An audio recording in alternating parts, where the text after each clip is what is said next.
नमस्कार शेतकरी मित्रांनो, आपल्या द्राक्ष टोमॅटो शेती माहिती या यूट्यूब चॅनलमध्ये आपले स्वागत आहे। तर आजचा आपला विषय आहे जे कांदा पिकामध्ये जी बीज प्रक्रिया आपण करतो, या बीज प्रक्रियाचा आपल्याला काय फायदा होतो, तर त्यामध्ये कोणकोणत्या औषधांचा आपण वापर केला गेला पाहिजे, जेणेकरून आपल्याला काय फायदे होतात याविषयी आज आपण माहिती बघणार आहोत। तर व्हिडिओ शेवटपर्यंत बघा व आवडल्यास नक्की आपल्या व्हिडिओ लाईक करून आपल्या चॅनलला सबस्क्राईब करा व पुढील बेल आयकॉन दाबा।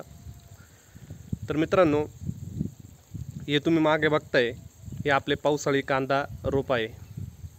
हे आपण रेन पेपरवर आपण केलेलं आहे। तर साधारणतः या रोपाला आपल्याला 8 दिवस झालेला आहे। तर मित्रांनो, याच्यामध्ये आपण कोणकोणत्या औषधांचा वापर केलेला आहे व बीज प्रक्रियेसाठी आपण याविषयी माहिती बघणार आहोत। तर थोडक्यात बीज प्रक्रियेचे आपण फायदे जाणून घेऊया। बीज प्रक्रियेमध्ये आपण मुख्यतः बुरशीनाशकाचा वापर केलेला आहे, त्यामध्ये अजून एक सीवीडचा वापर केलेला आहे व त्यामध्ये उगवण क्षमता व मुळ्यांची संख्या चांगली आपली वाढावा, मुळी चांगली चालण्यासाठी आपण एका उत्पादनाचा वापर केलेला आहे। याविषयी आज आपण माहिती बघणार आहोत।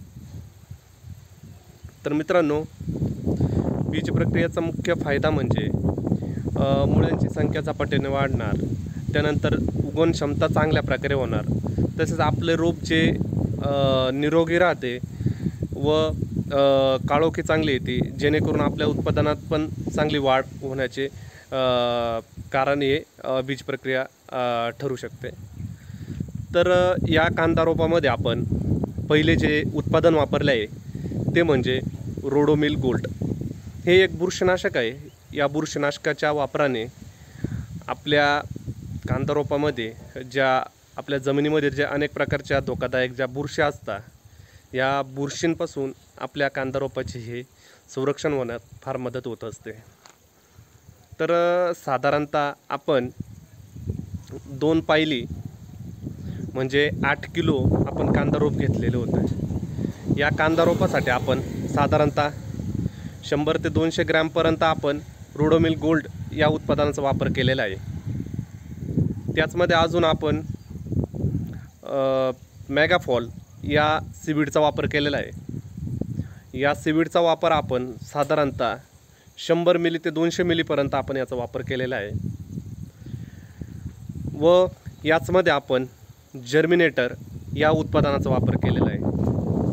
तर या जर्मिनेटर या उत्पादनाचा वापर आपल्याला साधारणतः 1 किलो प्रति बियाण्यास आपल्याला 30 ते 40 मिली यापर्यंत आपल्याला या उत्पादनाचा वापर करायचा आहे।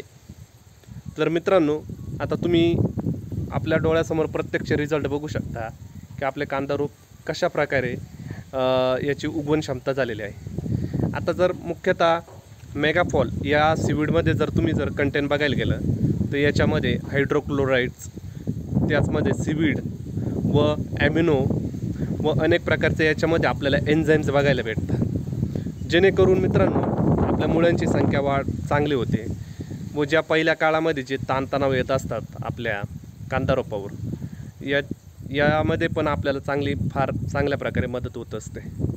तर या उत्पादनांचा आपल्याला बीज प्रक्रिया करून चांगले बियाण्याला आपल्याला चोळून घ्यायचे आहे व आपले बीज टाकायचे आहे। तर असे रिझल्ट तुम्ही 100% तुमच्या पण याच्यामध्ये घेऊ शकता वावरामध्ये। तर माहिती कशी वाटली, माहिती आवडली असेल तर नक्की आपल्या व्हिडिओला लाईक करून आपल्या चॅनलला सबस्क्राईब करायचं आहे व पुढील बेल आयकॉन दाबायचं आहे। धन्यवाद।